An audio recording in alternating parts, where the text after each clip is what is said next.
أعوذ بالله من الشيطان الرجيم. بسم الله الرحمن الرحيم.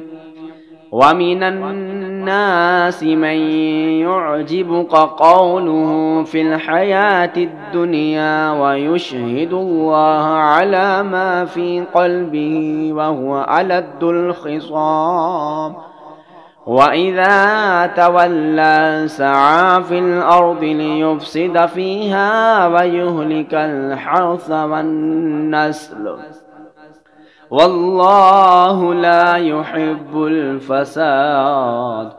وإذا قيل له اتق الله أخذته العزة بالإثم فحسبه جهنم ولبئس المهاد.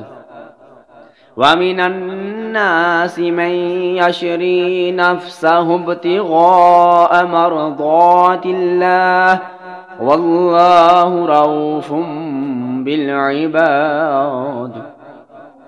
يا أيها الذين آمنوا ادخلوا في السلم كافة ولا تتبعوا خطوات الشيطان، إنه لكم عدو مبين.